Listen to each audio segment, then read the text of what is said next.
જય શ્રી કૃષ્ણ. સર્વ વૈષ્ણવોને મારા ભગવત સ્મરણ.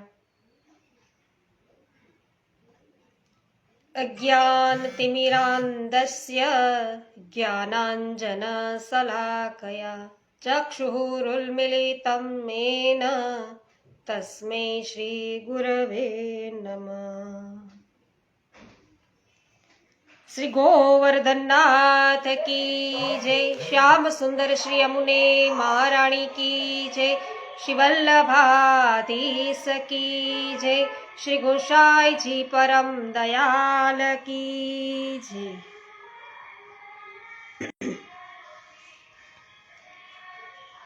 પવનભાઈ સખિયા, સર્વપ્રથમ વૈષ્ણવ જય શ્રી કૃષ્ણ, સ્વાગત છે. વૈષ્ણવો, આપણે રોજ બપોરના 2 વાગ્યે લાઈવ થઈ અને આનંદનો આવિષ્કાર એ પુસ્તક છે એનું વાંચન કરી રહ્યા છીએ, જેમાં શ્રી વલ્લભની લીલાઓથી આપણે સર્વ કોઈ માહિતગાર થઈ રહ્યા છીએ. સખી આજરે વાગે વૃંદાવન વાસળી, વાહ ભાઈ વાહ.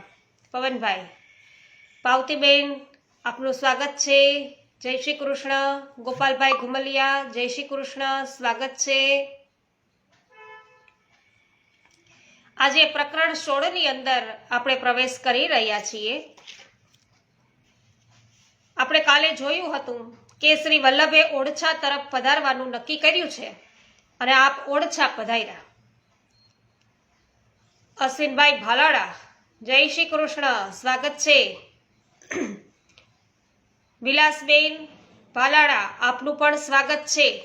જય શ્રી કૃષ્ણ. ચુનીભાઈ અઘેરા, જય શ્રી કૃષ્ણ, સ્વાગત છે. તો વૈષ્ણવો, પ્રકરણ 16 ની અંદર આપણે પ્રવેશ હવે કરીએ કે મહારાજ, શહેર બહાર વેત્રવતી નદીના કિનારે કોઈ મહાપુરુષનું આગમન થયું છે. ઉંમર 13-14 વર્ષથી વધારે નથી એટલી જણાય છે. તો તેમની સાથે કેટલાક શિષ્યો છે અને તેમના પહેરવેશ ઉપરથી તે સૌ વૈષ્ણવ હોય તેમ જણાય છે. સૌના મુખ છે એ પ્રકાશિત અને શાંત છે.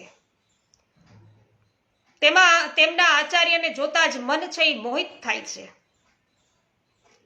તેવું તેમનું સુંદર સ્વરૂપ છે. આ વર્ણન છે એ શ્રી વલ્લભાચાર્યજીનું છે કે પોતે કેટલા વર્ષના લાગે છે, કેવું તેમનું તેજ છે, કેવું એમનું સ્વરૂપ છે, એની વાત છે એ કોઈ અત્યારે કહી રહ્યું છે. નંદાભાઈ ભાટિયા, સ્વાગત છે. જે.આર. વડાલિયા, સ્વાગત છે. શોભનાબેન પાનસુરિયા, આપનું પણ સ્વાગત છે. તો પોતાના દૂતોની વાત સાંભળી, આ કોઈ દૂત વાત કરી રહ્યું છે, એટલે દૂતોની વાત સાંભળી ઓડછા નરેશ રામચંદ્રને સા આશ્ચર્ય આનંદ થયો. દેવ, આ દૂતોની વાત સાંભળી મને તે મહાપુરુષના દર્શન કરવાની ખૂબ અભિલાષા થઈ છે. તો આપણું અને આપણા શહેરનું સદભાગ્ય છે કે એવા મહાપુરુષો છે એ અનાયાસ અતિથિ રૂપે પધારી અને આપણું આંગણું પાવન કરે છે. આપણે સામે જઈ તેમના દર્શન કરી અને તેમને આપણા મહેલમાં પધરાવી લાવીએ, આવું રાણીએ કહ્યું રાજાને. અને રાજાનું નામ શું કહ્યું? ઓડછા નરેશ, એટલે ઓડછાના રાજા રામચંદ્રને. રાણીની વાત સાંભળી લશ્કરની એક ટુકડી, પાલખી વગેરે સાથે લઈ રાણી સહિત રાજા રામચંદ્ર વેત્રવતી નદીના કિનારે આવ્યા અને ત્યાં જનસમૂહથી દૂર એકાંત સ્થાનમાં એક છોકરના વૃક્ષ નીચે શ્રી વલ્લભ બિરાજી પ્રાતઃ સંધ્યા કરતા હતા. અને આસપાસના વન અને પર્વતોની શોભા તો રમણીય હતી. લલિતાબેન અકબરી, સ્વાગત છે. મંજુલાબેન ભીમાણી, સ્વાગત છે. શામજીભાઈ નકુમ પરિવાર, પ્રિન્સભાઈ, પમીબેન, સર્વનું સ્વાગત કરું છું. તો રાજા રામચંદ્રે તેમના રાણી સહિત શ્રી વલ્લભને દિનતાપૂર્વક પ્રણામ કર્યા અને પોતાનો પરિચય આપતા પોતાના મહેલમાં પધારવા માટે વિનંતી કરી. કારણ કૃષ્ણદેવે પૂછ્યું ત્યારે કૃષ્ણદાસે ત્યારે એવું પૂછ્યું કે જે શ્રી મહાપ્રભુજીના સેવક છે એવા કૃષ્ણદાસ, કે ઉજ્જૈનમાં અમે ઘટ સરસ્વતી વિશે સાંભળ્યું હતું અને તેની તપાસ કરતા કરતા અમે અહીં સુધી આવ્યા છીએ. તે અહીં છે ખરો? હા, તે અહીં જ છે. કૃષ્ણદાસે કહ્યું કે અમારા આચાર્ય શ્રી તેની સાથે શાસ્ત્ર ચર્ચા કરવા ઈચ્છે છે. મહારાજ, એ સંન્યાસી કેવળ પંડિત નથી, તે ખૂબ જ ક્રોધી છે. તેણે ઘણી સિદ્ધિઓ મેળવેલી છે અને તે પ્રતિપક્ષ સાથે શરત નક્કી કરી અને વાદ કરે છે. હારનારને રુદ્રાક્ષ ત્રિપુંડ આપે છે અને તે વખત છે આવીએ મરણ પણ નિપજાવી શકે છે. તો તેણે પાડોશમાં આવેલા યવન રાજાની પુત્રીનું પણ આકર્ષણ છે એ કર્યું છે. તે યવન પુત્રી આ સંન્યાસી પાછળ ઘેલી થઈને ફરે છે. આ ઘટ સરસ્વતી છે એની પાછળ. કંચનબેન, આપનું સ્વાગત છે. દેવજીભાઈ બધેલિયા સ્વાગત છે. હેમાબેન ગુજરાતી સ્વાગત છે. જયાબેન ઘોડાસરા, શાંતિભાઈ ઘોડાસરા સ્વાગત છે. કૃષ્ણાબેન સુદાણી, આપનું પણ સ્વાગત છે. તો તેણે ઘણી બધી યોગ સિદ્ધિ છે એ મેળવી છે અને તે ભૂમિમાં, જલમાં અને આકાશમાં ઘણા વેગથી જઈ શકે છે. આ એવો છે ઘટ સરસ્વતી. તો સિંહ, સર્પ વગેરેનું રૂપ પણ ધારણ કરી શકે છે. વાહ ભાઈ વાહ. તો જ્યારે તે વાદ કરવા બેસે છે ત્યારે એક મંત્રેલા ઘડામાં સરસ્વતીનું આહ્વાન કરે છે અને પોતાને અનુકૂળ નિર્ણય સરસ્વતી પાસે બોલાવી અને પછી પ્રતિપક્ષીને જીતે છે. મહારાજ, સૌ કોઈ તેનાથી ડરતા રહીએ છે. કૃષ્ણદાસ મેઘને કહ્યું કે ભલે, અમારા આચાર્ય ચરણ તેની શરત પ્રમાણે તેની સાથે વાદ વિવાદ કરશે. જુઓ શું પરિણામ આવે છે. તે રાજાની વિનંતીથી સેવક પરિવાર સહિત શ્રી વલ્લભ વાજતે ગાજતે રાજમહેલમાં પધાર્યા અને રામચંદ્રે આપશ્રીનું ખૂબ જ સન્માન કર્યું. આપશ્રીની ઈચ્છાથી તેમણે ધર્મસભાનું આયોજન કર્યું અને ઘટ સરસ્વતીને બોલાવવામાં આવ્યા. 14 વર્ષના કિશોર આચાર્યની આ હિંમત જોઈ અને ઘટ સરસ્વતી સાથેના વાદનું પરિણામ જોવા માટે શહેરના વિદ્વાનો, શ્રેષ્ઠીઓ, નગરજનો, દરબારીઓ સૌ ઉપસ્થિત થયા હતા અને ધર્મસભામાં રાજાએ શ્રી વલ્લભને ઊંચા સુવર્ણ સિંહાસન ઉપર મખમલના ગાદી તકિયા પર પધરાવ્યા. ત્યાં ઘટ સરસ્વતી આવ્યો. તેણે ભૂમિ પર વ્યાઘ્ર ચર્મ છે એ બિછાવ્યું, વાઘનું ચર્મ હોય એ બિછાવ્યું અને તેના ઉપર બેઠો. તેણે આવતાની સાથે જ તિરસ્કારથી શ્રી વલ્લભ તરફ જોઈને કહ્યું કે ઊંચા આસન પર બેસવાથી કોઈ સિદ્ધિ છે એ મળી જતી નથી. સાચી પદ્ધતિ તો સિદ્ધિ બતાવીને જ મળે. તો સાચી સિદ્ધિ છે એ તો પ્રસિદ્ધિ છે એ તો સિદ્ધિ બતાવ્યા પછી મળે. એમ ઘટ સરસ્વતીએ છે એવી નજર સામે જોઈ અને મહાપ્રભુજી સામે આવી વાત કરી અને એના વચનો સાંભળી શ્રી વલ્લભ છે મૌન રહ્યા. ઘટ સરસ્વતીના શિષ્ય ઊભા થઈને કહ્યું કે અમારા ગુરુદેવનું નામ શૈવાનંદ સરસ્વતી છે. તેઓ શરત કરીને વાદ કરવા તત્પર છે. તમે કઈ પ્રતિજ્ઞા લેશો તે કહો. તમે કઈ પ્રતિજ્ઞા લેહો એ કહી દો. પ્રવીણભાઈ વસોયા સ્વાગત છે. ગીતાબેન સૂચક, આપનું પણ સ્વાગત છે. મુકેશભાઈ અઘેરા સ્વાગત છે. પાવતીબેન, આપનું પણ સ્વાગત છે. જય હો, જય હો પાવતીબેન. તો આપ શ્રીના નેત્ર સંકેતથી આપના સેવક શંભુ ભટ્ટે કહ્યું, મહાપ્રભુજીના સેવકે શંભુ ભટ્ટે એવું કહ્યું કે પહેલા તમે તમારી પ્રતિજ્ઞા રજૂ કરો. અમે શાસ્ત્ર કરવા તત્પર છીએ. અમારા ગુરુ, જો તમે કંઈક હારશો તો તમારી તુલસી માળા અને તિલક ઉતરાવી ત્રિપુંડ અને રુદ્રાક્ષ છે ધારણ કરાવશે. આ અમારી શરત છે. તમારી શરત વાજબી નથી. વેદની આજ્ઞા છે, ગીતા પણ કહે છે કે સ્વધર્મમાં મૃત્યુ આવે તો તે ઉત્તમ છે, પણ પરધર્મ છે સ્વીકારવો જોઈએ નહીં.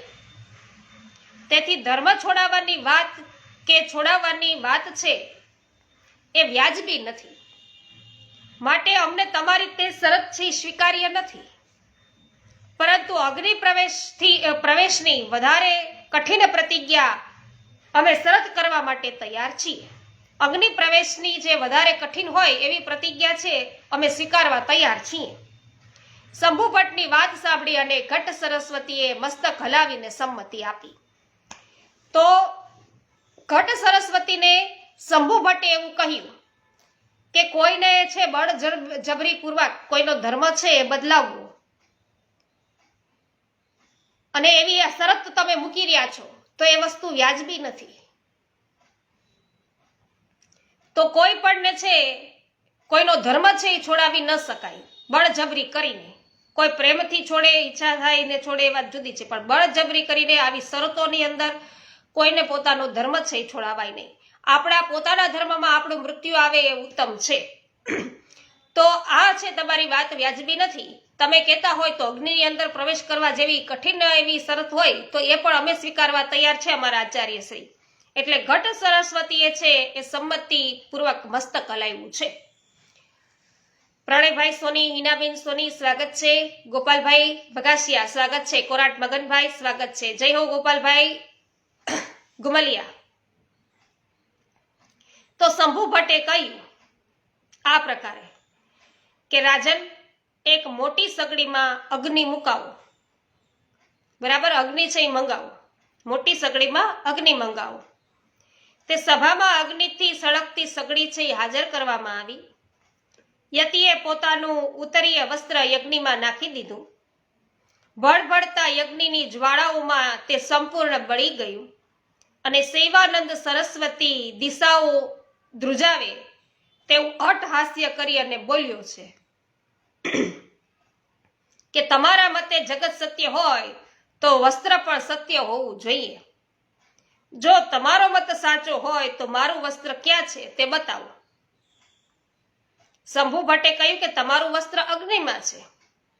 તમે મસ્તક પર ધારણ કરેલો સુવર્ણ મુગટ પર છે. શું કે છે? તમે મસ્તક પર ધારણ કરેલા સુવર્ણ મુગટ પર છે. આ સભામાં સર્વત્ર છે, કારણ કે તે બ્રહ્માત્મક છે. બ્રહ્મ જગતમાં સર્વ સ્થળે વ્યાપેલ છે, માટે તમારું વસ્ત્ર પણ સર્વત્ર છે. સેવાનંદ સરસ્વતીએ ભારે હોકારો કરી અને કહ્યું કે ન દેખાય તેવી જૂઠી વાત ન કરો. તે ક્યાં છે? તે તો અગ્નિમાં બળી ગયું છે. શંભુ ભટ્ટે સભાજનોને સંબોધીને પૂછ્યું કે શું આપ સૌ સેવાનંદ સરસ્વતીના ઉત્તરીય વસ્ત્રને સર્વત્ર જોતા નથી? આમ બધાને પ્રશ્ન પૂછ્યો. આચાર્ય શ્રીએ સૌને દિવ્ય નેત્રો આપ્યા. મહાપ્રભુજીએ સર્વ સભાસદો જેટલા કોઈ ઉપસ્થિત હતા એને બધાને દિવ્ય દ્રષ્ટિ આપી છે, નેત્રો આપ્યા દિવ્ય. અને સેવાનંદજી, તમારું વસ્ત્ર તો તમારા મુગટ ઉપર બાંધેલું છે. યતિજી, આ સામે તમારું વસ્ત્ર છે હવામાં લહેરી રહ્યું છે. ઘટ સરસ્વતી, તમારા ખભા ઉપર તમારું એ વસ્ત્ર શોભી રહ્યું છે. તમારું આ વસ્ત્ર અગ્નિની જ્વાળાઓ વચ્ચે પણ જેવું છે તેવું જ જણાય છે. તમારું વસ્ત્ર અગ્નિ, મુગટ અને જગત સર્વ સ્થાનોમાં અમે સૌ જોઈ રહ્યા છીએ. આમ બધા બોલવા લાગ્યા. તે સભાજનોના આવા વચનો સાંભળી ઘટ સરસ્વતી શરમાઈ ગયો અને તેણે ગુસ્સે થઈને કહ્યું કે તમે સાચા આચાર્ય નથી, તમે સાચા યોગી નથી. તમે ઇન્દ્રજાળ રચી છે અને ઇન્દ્રજાળથી અગ્નિની શક્તિ છે એ રોકી છે. અમે મારા વસ્ત્રનું, તમે છે મારા વસ્ત્રને જૂઠું બતાવ્યું છે, ખોટું બતાવ્યું છે.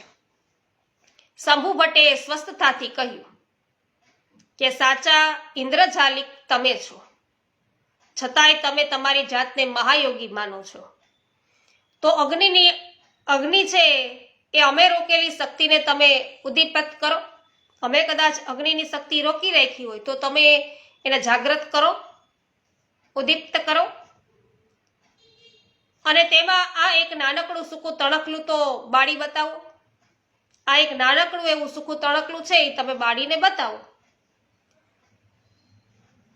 સેવાનંદે કહ્યું કે હું સ્નાન કરી પવિત્ર મંત્રોચ્ચારથી અગ્નિ ઉદ્દીપ્ત કરી અને તમારું તણખલું છે તો ક્ષણવારમાં બાળી નાખીશ.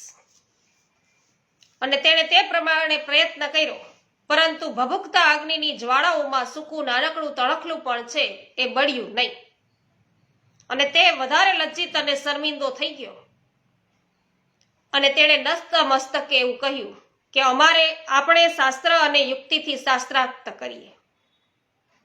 છેલ્લે શું કીધું કે આપણે શાસ્ત્ર અને યુક્તિથી શાસ્ત્ર ચર્ચા કરીએ, આવી વિદ્યાઓથી નહીં. શ્રી વલ્લભે મસ્તક હલાવી તેની વાત સ્વીકારી અને નેત્ર સંકેત દ્વારા શાસ્ત્રાર્થનો પ્રારંભ કરવા કહ્યું. તો તેણે પૂછ્યું કે આપ જગતને સત્ય કહો છો, પરંતુ જગતમાં વસ્તુઓનો જન્મ અને નાશ થાય છે, તો પછી તેને સત્ય કેવી રીતે કહેવું? આપ શ્રીએ આજ્ઞા કરી કે જગતમાં વસ્તુઓનો જન્મ અને નાશ થતો નથી, પરંતુ તેનો આવિર્ભાવ અને તિરોભાવ થાય છે. આપણે આપણા નેત્રોથી વસ્તુઓનું જે વિદ્યમાન સ્વરૂપ જોઈએ છીએ તે વસ્તુનો આવિર્ભાવ છે, પરંતુ જ્યારે આપણા નેત્રોથી તે સ્વરૂપ દેખાતું નથી ત્યારે તે વસ્તુનો તિરોભાવ થાય છે. તો વાસ્તવમાં તે વસ્તુ નાશ પામતી નથી, પણ બીજું રૂપ છે એ ધારણ કરે છે. એટલે વસ્તુઓની સત્યતા નિશ્ચિત છે, માટે જગત પણ સત્ય છે. સેવાનંદે કહ્યું કે કાર્યકારણનો વિચાર કરીએ તો વસ્તુની કારણતાની હાનિ છે એ જ જણાય છે. તો આપશ્રીએ આજ્ઞા કરી કે ઈશ્વર છે તો સર્વશક્તિમાન છે, તેથી તેમાં કાર્યકારણતાની હાનિ સંભવ છે એ આવતો જ નથી, હાનિનો સંભવ છે એ આવતો જ નથી. જગતને આમ જો આપ સત્ય કહેતા હો તો શ્રુતિ સ્મૃતિના ઘણા વાક્યોમાં જગતની અસત્યતાનું પ્રતિપાદન કેમ કરવામાં આવેલું છે? તો વેદની પ્રચલિત 11 શાખાઓમાં તેમજ સ્મૃતિમાં જગતનું નિરૂપણ થયું છે, પણ ક્યાંય તેમાં અસત્યનું નિરૂપણ છે જોવા મળતું નથી. હા, પુરાણોમાં કોઈ સ્થળે પુરાણોકારોના ઉત્કટ વૈરાગ્યના કારણે જગતનું મિથ્યાપણું છે બતાવવામાં આવ્યું છે. મહારાજ, આપ પ્રમાણ આપીને આપની વાત છે એ સિદ્ધ કરો છો, બરાબર? પ્રમાણ આપીને વાત સિદ્ધ કરો. તો મુકંડ, તૈતરીય, કોશિતાકી, છાંદોગ્ય આદિ ઉપનિષદોમાં મનુસ્મૃતિ, આદિ સ્મૃતિ અને પુરાણોમાં તેના પ્રમાણો છે એ મળી આવે છે. ત્યાં સ્પષ્ટ શબ્દોમાં કહ્યું છે કે હે મુનીશ્વર, આ સર્વ જગત નાશ રહિત નિત્ય છે, તેમાં કેવળ આવિર્ભાવ અને તિરોભાવ થાય છે. આ જગત બ્રહ્મ સ્વરૂપ છે અને તે અનંત મૂર્તિ ઈશ્વરથી વ્યાપ્ત છે. શ્રી આચાર્ય ચરણોના પ્રમાણોનો કોઈ જવાબ છે એ શૈવાનંદજી પાસે રહ્યો નહીં, અને ત્યારે તેમનો એક શિષ્ય છે ક્રોધ કરીને ઝઘડો કરવાના ઈરાદાથી બોલ્યો કે તમે અમને શું ભ્રષ્ટ સમજો છો? શા માટે અમારી સામે શ્રુતિ અને સ્મૃતિના પ્રમાણો રજૂ કરતા માત્ર પુરાણોમાં પ્રમાણો છે રજૂ કરો છો? શ્રુતિ અને સ્મૃતિના કેમ પ્રમાણો રજૂ નથી કરતા? પુરાણોના કેમ કરો છો? તો સર્પની જેમ શ્વાસ લેતા શૈવાનંદ સરસ્વતીએ ત્રાડ પાડીને કહ્યું કે ઘડો લાવો, સરસ્વતીની તેમાં હું સ્થાપના કરીશ, અને તે દેવતા છે એ સૌને સર્વસંમત છે. સરસ્વતી જે કહે તે આપણને પ્રમાણરૂપ હશે. તો આપ શ્રીએ તેની વાતમાં સંમતિ આપી. એટલે કે મહાપ્રભુજીએ એમ કરવામાં પણ કોઈ વાંધો નથી, કઈ વાંધો નહીં, કરવા દો, ભલે કરે, એવું કહ્યું. કુસુમબેન શર્મા, રૂપાલીબેન ગોહેલ, પરેશભાઈ અઘેરા, રંજનબેન લુણાગરિયા, આપ સર્વનું સ્વાગત છે. હેમાબેન, જય હો.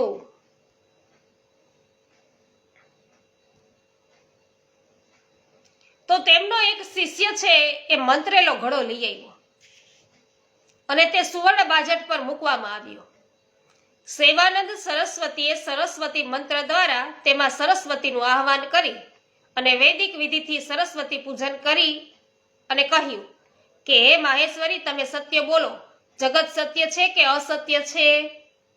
સૌ સભાજનોએ સરસ્વતીનો ચુકાદો સાંભળવા માટે કાન સરવા કર્યા અને સમગ્ર સભા મંડપમાં નીરવ શાંતિ વ્યાપી ગઈ.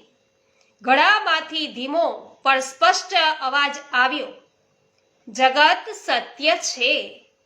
તે સાંભળતા જ શૈવાનંદ સરસ્વતીએ મોટે મોટેથી બૂમો પાડવા માંડી. તેણે ક્રોધથી કહ્યું કે આજે અહીં કંઈક અપવિત્રતા જણાય છે, માટે સરસ્વતીજી બોલતા નથી. કાલે સવારે વાદ છે આગળ ચલાવીશું. તે સ્વયંભૂ નામના શ્રી વલ્લભના સેવકે ઊભા થઈ સ્વસ્થ સ્વરે એવું કહ્યું કે યતિજી, સ્થળની પવિત્રતાને સિદ્ધને દોષ આપો છો. શા માટે તમે અસત્ય ભાષણ કરો છો? સરસ્વતીજીએ તમારા પ્રશ્નનો જવાબ આપ્યો છે અને સૌ સભાજનોએ તે સ્પષ્ટ રીતે સાંભળ્યો છે. સરસ્વતીએ આચાર્યશ્રીના મતનું જ પ્રતિપાદન કર્યું છે. જગત સત્ય છે. આ સાંભળી બધા લોકો ખડખડાટ હસવા લાગ્યા. સૌએ સ્વયંભૂની વાત વધાવી લીધી અને સૌ ઘટ સરસ્વતીની છે એ મજાક મસ્કરી કરવા લાગ્યા. પોતાની હાર થયેલી જોઈ શૈવાનંદ છે એ ખિન્ન થઈ ગયો અને ત્યાંથી પોતાના મુકામે ચાલ્યો ગયો. તો મંત્રિત ઘડા પાસે પોતાનું માથું મૂકી તેણે શિષ્યને કહ્યું કે આ તલવારથી મારું માથું છે એ ઉડાડી દે. હવે હું કયા મોયે જીવી શકું? આજે આ સરસ્વતીએ પણ મારી લાજ છે એ રાખી નથી. હું તેના પર લોહી છાંટી અને મરીશ. તે ઘડામાંથી અવાજ આવ્યો કે યતિજી, તમે શા માટે આત્મહત્યાનું પાપ વહોરવા તૈયાર થયા છો? તમે મને આદેશ આપ્યો કે સત્ય કહેજો, તેથી મેં જે સિદ્ધાંત સત્ય હતો તે જ કહ્યો છે. શ્રુતિ સ્મૃતિ પણ તે જ વાત કરે છે. તમે જાણો છો કે હું સરસ્વતી એટલે ભગવાનની વાણીનું સ્વરૂપ છું. મારી વાણીના પતિ કેવળ શ્રી હરિ છે અને ભગવદ વાણી ભગવદ મુખમાંથી જ પ્રગટ થાય. ભગવાનના મુખારવિંદ સ્વરૂપ શ્રી વલ્લભ પોતે છે. તેથી હું તેમની આગળ અસત્ય ભાષણ કરી શકું નહીં, કેમ કે હું પતિવ્રતા છું. તો મારા પતિ પાસે મારાથી અસત્ય કેવી રીતે બોલાય? તેમની પ્રતિષ્ઠા કેવી રીતે ખંડિત થાય? માટે મેં સત્ય કહ્યું છે. આમ સરસ્વતીએ કહ્યું કે શ્રી વલ્લભ છે તો મારા પતિ છે. તો આ સાંભળી અને સેવાનંદજી છે લજ્જિત થયા અને ઓરછા છોડી નાસી ગયા. રાજા રામચંદ્રે સભા મંડપમાં શ્રી આચાર્ય ચરણનો ખૂબ જ સત્કાર કર્યો અને વિનંતી કરી કે મહારાજ, મને શરણે લઈ અને સેવક કરો. આપ શ્રીએ રાજ્ય પરિવાર સહિત રાજાને શ્રી અષ્ટાક્ષર મંત્ર આપી તુલસી માળા આપી અને સેવક કર્યા. તો અહીંયા કોઈને જબરજસ્તી છે વૈષ્ણવો, કોઈને તુલસી માળા છે પહેરાવવામાં આવતી નથી. કોઈને જબરજસ્તીથી સેવક કરવામાં આવતા નથી. જે સામે ચાલીને આવે છે એમ કહે છે કે મને આપનું સેવક કરો, ત્યારે એવું લાગે કે આ યોગ્યતા આનામાં છે વૈષ્ણવ થવાની, તો છે એ બ્રહ્મ સંબંધ આપે છે, માલા છે એ આપે છે. તો બધા પ્રભાવિત થઈ એમના સ્વરૂપના દર્શન કરી, એમની મહાનતા જોઈ, એનું મહાત્મ્ય જોઈ, એનો પ્રતાપ જોઈ અને સર્વ કોઈ છે શરણે આવે. તો શ્રી વલ્લભના શરણે અહીંયા ફરી પાછા એક રાજા છે પરિવાર સહિત શરણે આવ્યા છે. તો આપણે અત્યાર સુધી જોયું કે કેટલાય રાજાઓ છે એ ક્યારેક ક્યારેક તો રાજ્ય સહિત, ક્યારેક પોતાના કુટુંબ સહિત છે એ શ્રી વલ્લભાધીશ છે, શ્રી મહાપ્રભુજી છે એમના શરણે આવ્યા છે. મહેન્દ્રભાઈ અકેરા, JR વડાલિયા જય હો, ઉષાબેન મોદી, કૈલાશબેન કાલસરિયા, સર્વ વૈષ્ણવોનું સ્વાગત છે. રીટાબેન પટેલ, આપનું પણ સ્વાગત છે.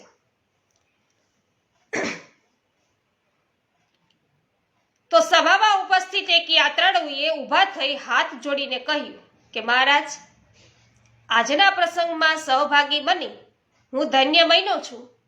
શ્રી વલ્લભની કીર્તિના દર્શન કરી આપણે સૌ પ્રસન્ન થયા છીએ. ત્યારે આ મહોદાર ચરિત્રના નજરે જોવા મળેલા એક બીજા પ્રસંગનું નિરૂપણ કરવાની હું આજ્ઞા છે એ માગું છું. તે રાજા સહિત સભાજનોએ ઉપસ્થિત બધા હતા એ બધાએ ઉત્સાહથી કહ્યું કે અવશ્ય અવશ્ય, એટલે કે જરૂરથી.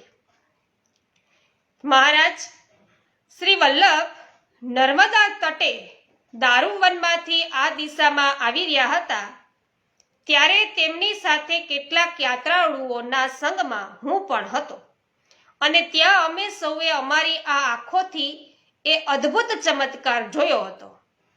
વન પ્રદેશમાંથી પસાર થતા અનાયાસ આસોપાલવના કેટલાક વૃક્ષો જે ટટ્ટાર ઊભા રહ્યા હતા, તેમનું આખું ઝુંડ છે એ કોઈ વંટોળ આવ્યા વિના જ એકાએક જમીન પર પડ્યું.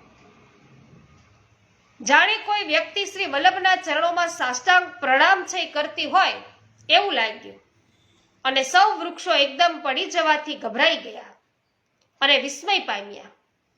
પરંતુ શ્રી વલ્લભ તો પૂર્ણ રૂપે સ્વસ્થ હતા. અમને સૌને શું થયું તે કંઈ સમજાયું નહીં.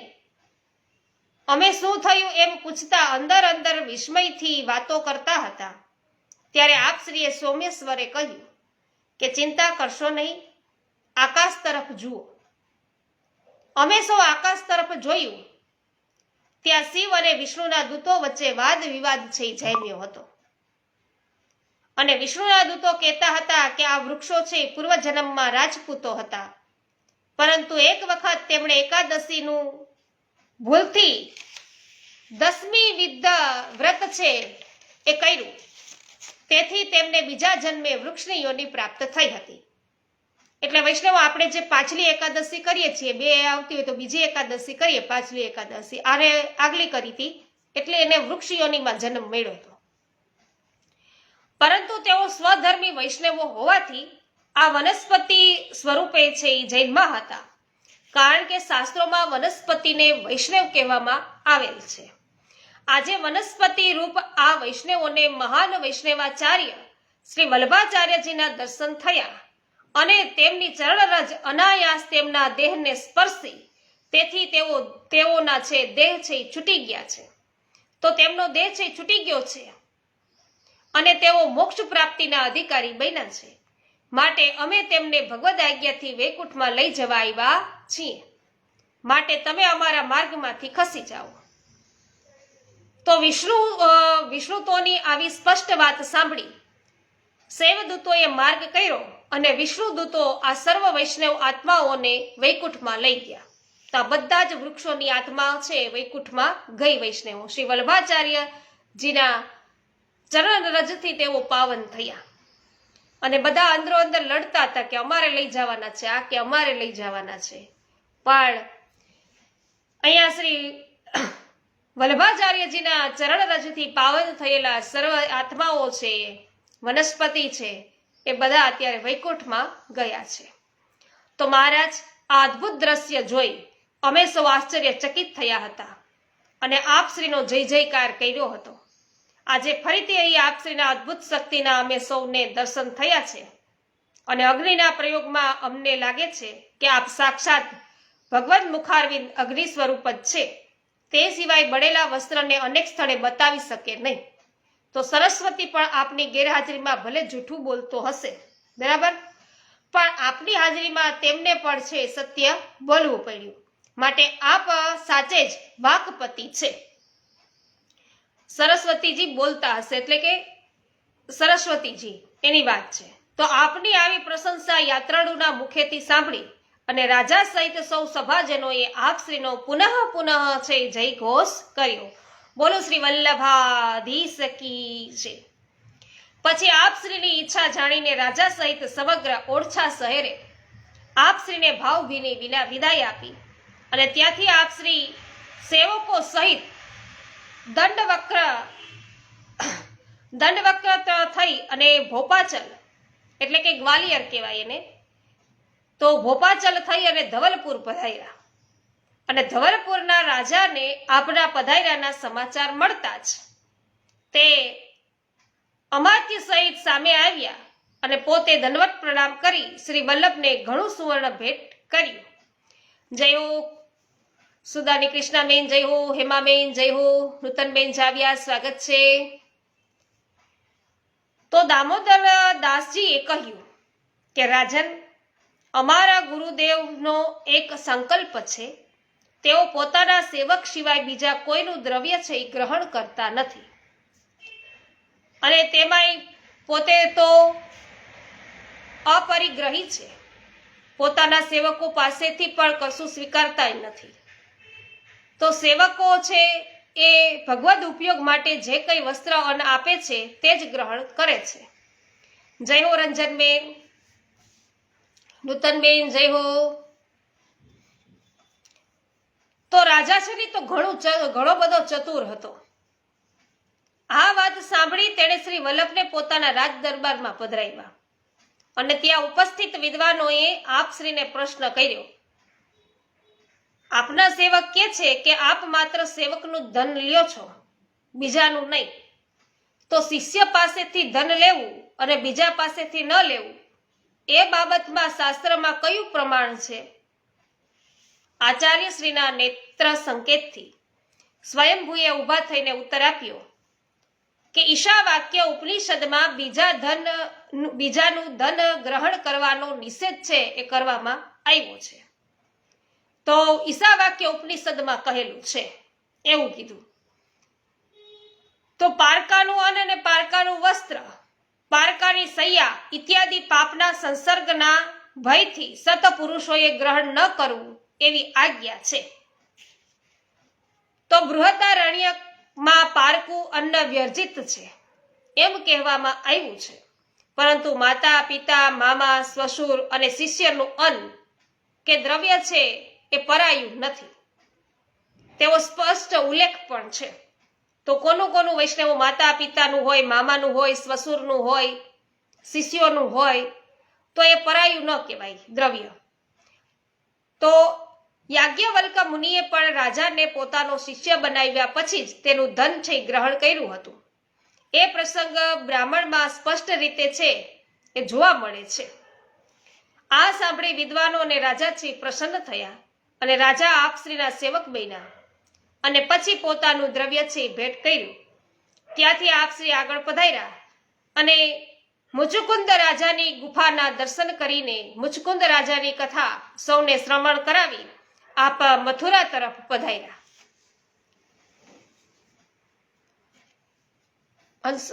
હસુબેન પટેલ, સ્વાગત છે.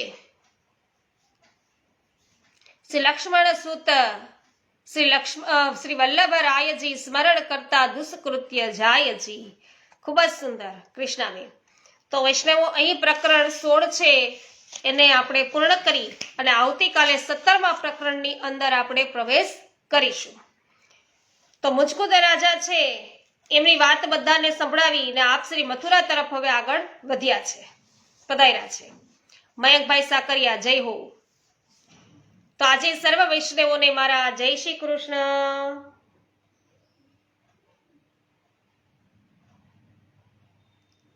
શ્રી વલ્લભાધીશ કી જય. શ્રી ગુસાઈજી પરમ દયાલ કી જય.